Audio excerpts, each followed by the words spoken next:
Hi, welcome to episode 422 of The Corner of Knit and Tea. My name is Laura. I'm also known as Fluffy Kira on Instagram and Twitter. I blog over at thecornerofknitandtea.com, which is where this episode and every episode show notes will be. I have an Etsy shop called The Corner of Knit and Tea where I sell my handspun yarns and knitting patterns. Hi, how are you? I'm coming to you from relatively close to my normal podcasting spot, but I am using my phone today. I still have had several complaints about the sound and the fact that it is not loud enough, and I'm not sure what to do, so for now I'm just going to do what is most easily convenient and fixes the problem, which is to podcast from my phone. I realize that it is not always 100% desirable and that it's a little weird on YouTube because I'm podcasting in portrait and YouTube is landscape, and I will look into that a little bit more, but for today, that's how I'm going to come to you. So hi, it is Monday, May 8th. I hope that you are doing well. We are having a heat wave. It actually went up to 90 degrees over the weekend and is kind of hot and humid, which is what it is like here in the Midwest. I'm coming to you from just outside of Kansas City. I live on the Kansas side, a little further south of the metro, but it is quite toasty this week. We're supposed to have a little bit of rain and lots of humidity and lots of heat. So, yeah, so this weekend I got a lot of crafting done. I was really happy with that. I celebrated my 45th birthday on Friday, which I didn't really do anything on Friday, but on Saturday we had a really lovely day. My husband and I went out for Korean food, which we had been interested in going to get. We don't eat Korean food frequently, but we like it, and we have been watching a YouTube channel recently called The Korean Englishman, and they have been eating lots and lots and lots of Korean food, and so we had a craving. And after that, we went to a small town, kind of about 15 minutes from my house. They have a really awesome candy shop and ice cream shop. And so we went over there to get ice cream. And it's a very stereotypical Midwestern town. It's got like one main street. There is more to the town than that, but it's kind of got what was the old main street. And there are a bunch of things on that street. There is a coffee shop, which is really, really good. They have great pastries and really yummy coffee drinks. And then there's an antique shop and a paint shop. And then on the other side of the street is the candy and ice cream shop, and then next to it is a quilt store, and then around the corner is a little, I wasn't familiar with it before, but my husband saw that they had a sign out that said loose leaf tea. So he suggested we wander over there and take a look because this is all within one city block. So we did, and it was a really cute little shop. They had lots of soaps and little knickknacks and some local stuff from crafters, and then they also had a really fun tea section. And so I picked up a couple things. The one that we actually drank while we were in the shop, they had some of it available for sampling, was they had a strawberry kiwi tea, and they had made it iced, and then they had put coconut rum in there, and it was so delicious, and I bought some, and I thought about actually putting together a podcast episode with coconut rum today. However, it is midday, and I still have to go out for a doctor's appointment, and so I decided that maybe that was not going to be a due for this afternoon. Maybe I'll save that for another week when I can do my podcast towards the end of the work day, and I don't have to worry about that. So for today, I am drinking white coconut cream dream tea, and it has organic white tea, organic coconut chips, organic safflower, organic cornflower blossoms, and natural flavoring. And this is from Vaughan Fire Teas, and it's vaughanfiremarket.com. So you can see this is the package, and then you can see that is the name of the tea place and the web address. And I will say they had really good prices. This is 0.4 ounces, and it says it's 9 to 14 servings, and it was $4, so it really was inexpensive. And so I am drinking that actually in my The Bean mug, which is the coffee shop, not very far from just down the block. So that is what I am drinking this in. And so we spend a lot of time over in this little town now. So it was kind of fun. Ooh, that's delicious. Absolutely delicious. It's got a full coconut flavor. My husband came into the kitchen as I was preparing this, and he was like, "What is that smell? That smells really good." So we did actually also go into the quilt store. I did not buy anything, but I was interested to see that there was a little quilt store over there because I think I've said I have started working for Missouri Star Quilt Company, but they are probably 60 or 70 miles from me. It takes about 90 minutes to get there.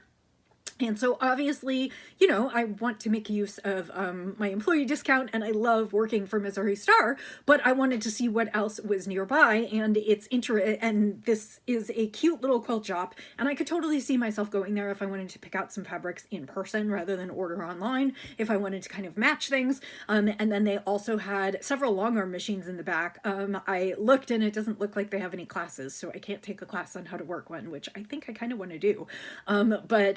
Yeah. So, and then I also, since I'm chatting in the beginning here, I also started my quilt this week. I did the first step of quilting, which is cutting your fabric. So I had a bunch of layer cake squares, which are squares that are 10 inches by 10 inches approximately. They are pre-cuts. I got one in a fabric collection of Batik fabrics. And so I cut that up, and then my kind of contrasting and other pieces are going to be white Kona cotton squares. And so I cut those up as well. And so all of my cutting is done for now. And what is left is to start assembling the quilt. So I will be sharing progress on that, probably mostly on Instagram, because I won't be bringing everything back and forth to the craft room here. But if you are interested in my new quilting adventure, I will post a few things on Instagram as I go. So let's dive into the podcast. Let's start with knitting. So I have one finished object this week, and I finished it last night, and I'm going to sound a little bit like a broken record because technically this is what I was starting last week, and it's the same thing as I did the week before, but here we go. So I took one skein of hedgehog fibers. It is in her twist sock, which is a BFL base. It's 80% BFL and 20% nylon. I have to figure out which way to show things in the camera now. And it is kind of a lavender gray base then with hot pink and aqua or teal, and then little bits of yellow in there too, and you can see where the yellow and pink make orange, and so it's got a little bit of green. Anyway, it is mostly lavender gray with the pink and the blue, but you get little blips of other things. And I chose to knit a baby vertebrae sweater, which is exactly what I did the week before. It is by Kelly Van Nykirk, I think. Nykirk? I don't know exactly how to pronounce it. And it is a great top-down raglan sweater pattern that comes there is a newborn free version in fingering weight, and then there are paid versions for baby, child, and adult, and the baby version that I made, which I think goes up to 2 years, also has a variety of gauges, so you can knit it in fingering sport and worsted, I think. So without further ado, here's the other little sweater. You saw me make one last week. Most of my ends, except for the very last one, are woven in. I just need to wash and block before I snip them. I made one modification in this one. So last week I knit the 0 to 3 month size. This week I knit the 3 to 6 month size. And that is because the baby that I knit the last week's sweater for will be born in September. And so I wanted it to fit like right away through the fall and maybe up to Christmas. This baby was actually just born at the end of April. And so what I did is I knit the 3 to 6 month, figuring then it will fit her when fall approaches. So August, September, October, November. They may be able to use it this summer. It just depends how big the baby is. But I decided to sort of aim for fall. So this is really cute. Like I said, you mostly see the black and then the pink and the aqua. It is for a little girl, so that works. The only modification that I made on this, otherwise I followed it right from pattern, is the pattern basically is for a very shallow front. It's basically supposed to be kind of a back and arm warmer to go over a onesie on a baby. And what I did is I added a few extra stitches on this front section. The last one was super, super thin. It almost didn't have any section here under where the armpit is. There were almost no stitches. It was like 3 or 4 stitches here, so there was almost nothing here to kind of fold over. And I think I went up to 9 on this one, which again is not what it calls for, but I added just a little bit. I didn't want it to be a full front. This is definitely an open front. it's not meant to be a full wraparound, but I just wanted a little bit of extra coverage here, so I went ahead and added a little bit there. But otherwise I knit it completely to pattern. Like I said, it's top-down raglan shaping, just 1 by 1 rib, and then I just did the sleeves. I did the sleeves in 2 nights. I did one sleeve one night, one sleeve the next night, and I have to say there is nothing better or more kind of instant gratification than doing a baby sweater project. So that is 2 skeins, mostly out of stash. I have a little bit left, but I'll just put that in my leftovers. 2 skeins, mostly out of stash, and 2 baby sweaters done. I just need to wash and block this one, and then I will be sending this one off to its new home. I'm very, very excited about it. It was so much fun to knit, and see, you can see the little bits of yellow on the back. Oh, there is nothing like baby sweaters to just kind of knock one out and feel like you've accomplished something. So that is the only finished object for this week.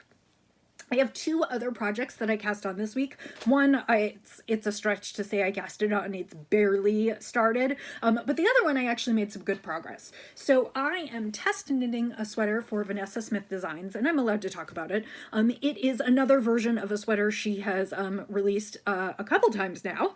About 1.5 years ago in the fall, probably close to 2 years ago now, she released Nydia, which is a top-down raglan shaping cropped sweater with a really cool lace pattern and then some lateral braid details and some ribbing. And I knit one for myself 2 Nanny Suemos ago, so about 1.5 years ago, and I really, really loved it. I knit it in an orange called, I think it was called Hearthstone, and I really loved it. And shortly after I knit that, she re-released the pattern as a cardigan. So it's now available in a pullover and a cardigan. And this in the last couple months, she has talked about maybe wanting to make it sized for children, and so she is going to be releasing what she calls Little Nydia, and it is for kids. I can't remember how small it goes because I'm knitting on the bigger end, but it goes up to a 10 to 12, and that is what I am knitting for my niece Roxy.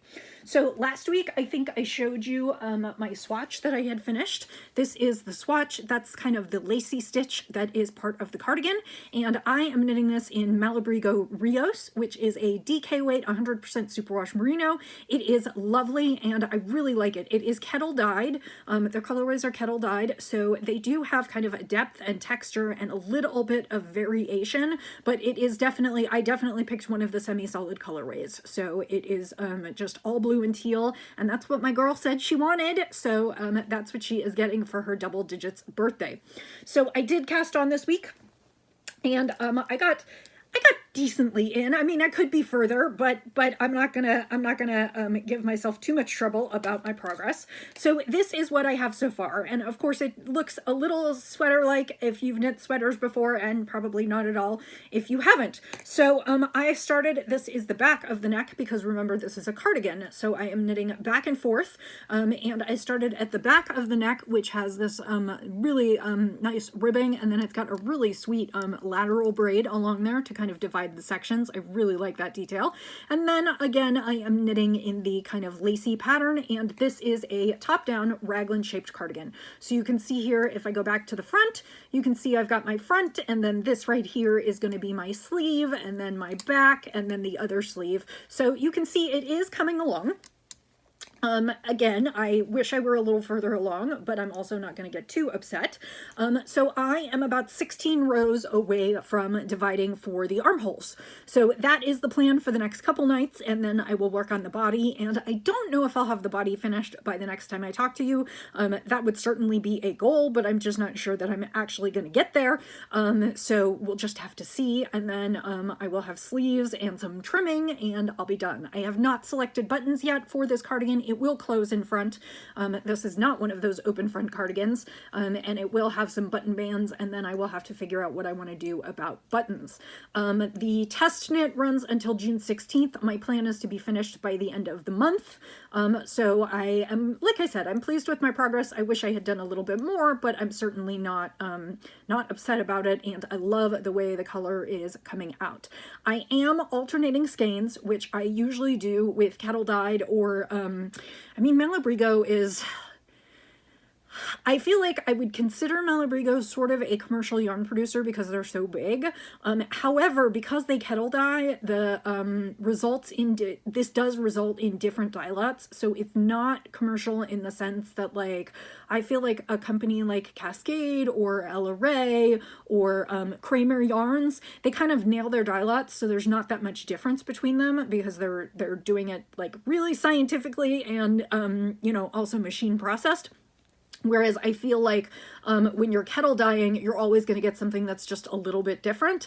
And I don't know precisely whether they dye everything in-house or whether they have it done at collectives around the area. So I feel like with Malabrigo, the short version is, the TLDR is that I alternate skeins. And so I am alternating skeins every 2 rows. I think I knit all of the ribbing in just one skein, and then as I picked up, and I think I might have done the ribbing and a couple of the short rows at the top all in one skein. And then when I went back and forth to going, you know, back and forth the full length, then I started every 2 rows alternating, and I will do that throughout. So I am still on my first 2 skeins. I still have quite a bit left.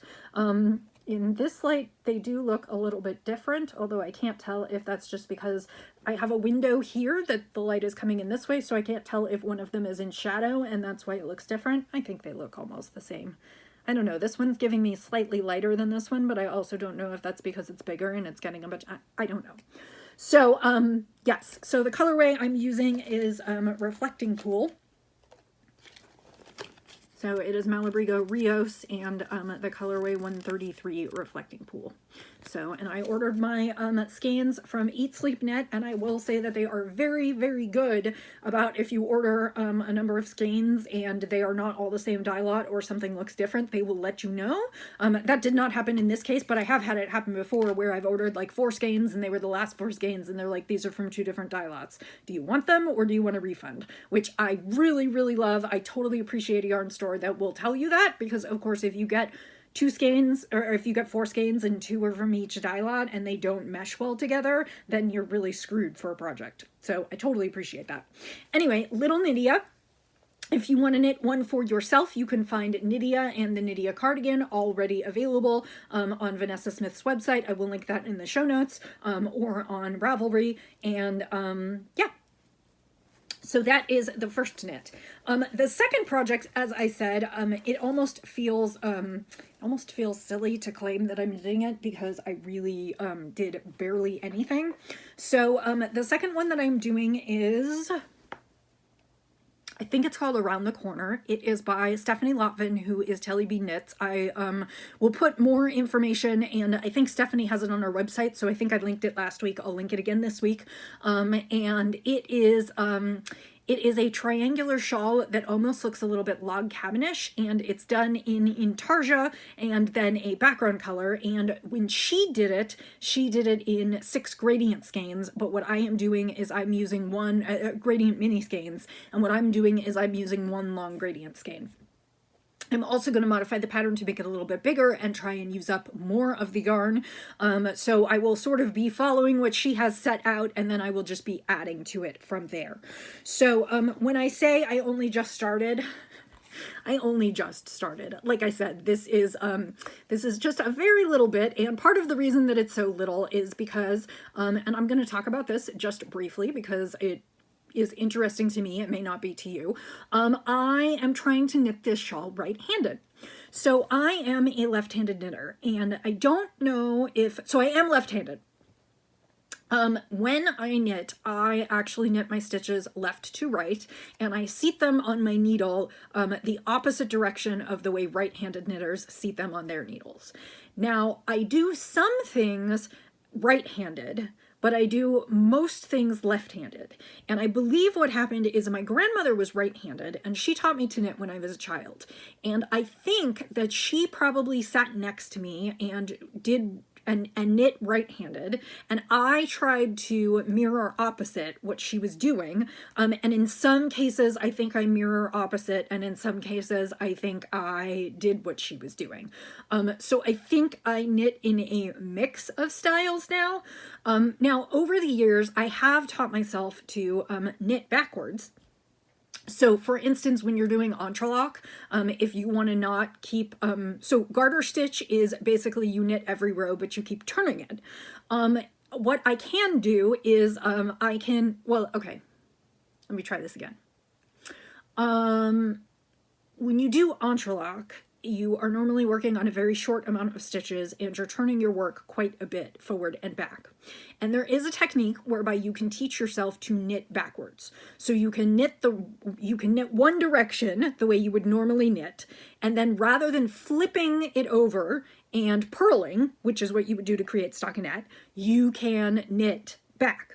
And so I have taught myself to knit backwards, which essentially is knitting my stitches right to left, and that is how right-handed knitters knit. So I can knit stockinette if I want to without turning my fabric. So I knit the stitches all the way across from left to right, and then I can knit the stitches all the way back. Now, the other thing this allows me to do is it allows me to knit garter stitch easily right-handed, because what I can do is, rather than flipping the fabric constantly, I can knit from right to left, which is something that I have taught myself to do. That's the knitting backwards. And then I can purl. I can purl in my normal way, left to right, and I can create 2 rows of garter stitch. So for this garter stitch shawl, what I have been doing is I've been knitting it right-handed and then purling back left-handed, so I haven't been turning my work. Now, I know that sounds really complicated, and I know you're like, I know you're probably asking yourself, why is she even bothering to do this? So, when I knit left to right, my designs, if they are not symmetrical, show up as the mirror opposite of what right-handed designers do. So, if there is a design that has some feature around the center, like this one does, and I knit it left-handed, my shawl is going to be completely backwards from what the right-handed knitter designed it to be. And normally, I don't mind this. I knit everything left-handed, it's not a big deal. However, when I am knitting samples, and the samples are going to be used to sell project kits, and those project kits are then going to be taught in a class, my sample is going to be backwards from what everyone else is going to knit, and they're going to look at the picture in the designer pattern and then look at mine and think, why? I don't get it. It looks wrong. Why aren't mine on the... Which side is correct? Where should my designs be? So I decided, because this is kind of an asymmetrical design, that I would challenge myself to knit this right-handed. So that's great. It also takes a lot more power of concentration, and I am a little bit awkward in knitting in my right hand. I just don't knit as fast. Part of the issue is that when I knit left to right, I'm a flicker, meaning I kind of flick my finger just a little bit and kind of catch the stitch with the needle, whereas when I am a right-handed knitter, I throw. So I actually wrap the yarn around the needle, and so that slows me down. The other thing that's slowing me down is that because I am not flipping the shawl back and forth, and I would suggest that if you knit this, you flip the shawl back and forth, because you're basically knitting every row. Because I am not flipping the shawl back and forth, I am knitting a row and then purling a row, and so that is just taking me longer, and the shawl is meant to be knit flipping it back and forth, and so I am having to mentally reverse the instructions on the on what I make my purl side. So yeah.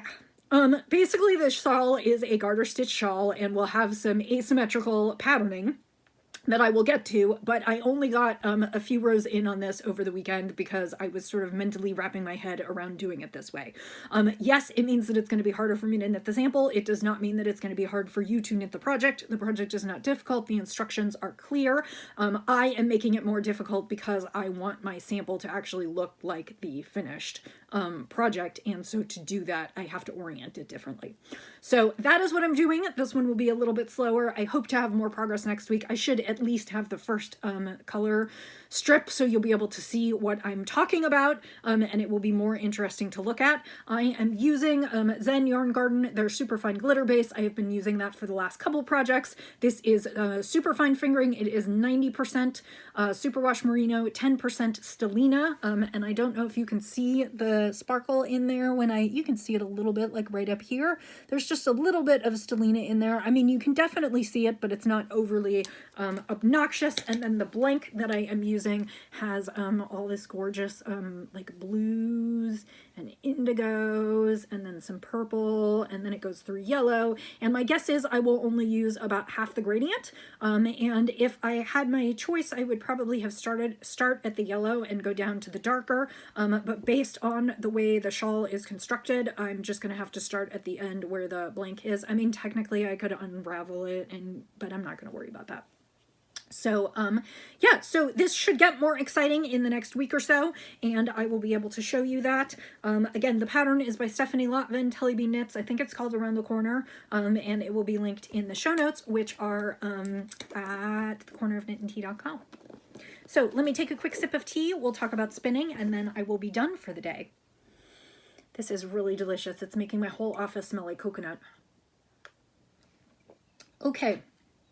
So I finished plying yarn last night. Great. I'm not sure how I feel about it. I will have to wind it off and wash it, and we shall see. This was a braid that was dyed by Hello Yarn. It was organic Polworth, and the colorway was Spine Tingler. And to me, it was a very woodsy skein. It had kind of orangey, foxy tones. It had some tans. It has some greens. And then it also has some like bluey grays. And the reason that I'm not sure whether this one is going to go up in the shop, I'm just going to have to see, is because I did not do a most excellent job spinning this. I think I spun my singles too tightly, and then I'm not sure how I did plying. And the reason that I know this is because here at the end, or close to the end, I don't know, I'm not going to pull that out. You can see, maybe, if I get this right, I don't want to get it too close, you can see that there are some coils in there. And those coils are because I overspun my singles, and so they're just like crunchy and overly spun, and I'm not sure that the yarn that they made is going to be very nice. And so I am going to wind this skein off, and I will wash it and thwack it and see what it does, and then I will decide based on feel whether I feel like it is enough good work to go in the shop. I can't decide, so I'm not really sure. It is a really pretty skein. I would love to knit with it. I would love to share it with you. However, like I said, I'm just not sure how it's going to come out. It really just needs a good washing and thwacking, and see if I can even it out a little bit, and see how crunchy it is. So when you overspin your singles, you get those little coils, and when you overply, sometimes you get a yarn that just doesn't feel as nice and soft. And I started with organic Polworth, which was really nice and soft. So it would really be a shame to end up with a yarn that didn't feel nice in the hand. And so if that is the case, then I won't sell it. I'll probably use it for something and just cut out the bits that I don't like. So that is what I worked on this past week. To prevent this from happening this week, I think I am going to go back to using my treadle wheel for a little bit. So I have two wheels. I have an Ashford Joy, which is behind me. You can see it. Ooh. Let me move to the correct direction. You can see it right here. It is an Ashford Joy. It is a double treadle, and I have had that for a long time. It is a lovely wheel. It is small, so it is great for if you are small framed. I do have friends who are, so for reference, I am 5'3", and I am fairly petite. I only have a size 6 foot. So my feet are small. They fit nicely on the treadles. I am short, so I fit near the wheel, and I don't feel cramped at all in using it. I do have a friend who is 5'11", and she tried the wheel and was like, I hate this. I feel like I'm spinning on a miniature wheel. So, you know, your mileage may vary if you decide to get into spinning and you look at wheels. I suggest that you try as many wheels as you can, because every wheel has great things about it, benefits to recommend it. It also has drawbacks, and for me, it was very much a matter of how does this wheel feel when I'm sitting at it, and as you progress through your spinning journey, you will also be looking for certain features on your wheel. I find that I can do everything that I want to do pretty much on my Ashford. They have nice size bobbins, and I really like the wheel. I also have a Hanson mini spinner, And I will credit the mini spinner with letting me spin finer, and also it is lovely for plying. The mini spinner basically takes the treadling piece out of it, and your wheel, you can set the speed on your wheel and electricity makes it go. So you turn it on and you spin. You can alternate the directions, so you can spin singles in one direction and ply in another. It has amazingly large bobbins. These are these 8-ounce bobbins that I have been using. These are Acreworks bobbins, Acreworks 3D prints bobbins, but of course the mini spinner comes with bobbins. And I enjoy my mini spinner quite a bit. However, I find that I have more control over my yarns and how thick or thin or how coiled the singles are when I actually do it by hand and by treadle. So I think what I'm going to do is I'm going to switch back to my Ash for Joy this week, and I'm going to do all the singles on the Joy, and then I can just ply on the mini spinner, because that's the speedy part, the part where the mini spinner is really great. Also because I have 4-ounce bobbins for my Ash for Joy and 6-ounce bobbins, but the deal is that the other reason I like the mini spinner and the large bobbins is you can combine 2 4-ounce braids and ply them together, and you only have to use one bobbin on the mini spinner, which is great. So this week I am spinning another Hello Yarn fiber. This was from August 2022, the Fiber Club, and it is called the Night Owl.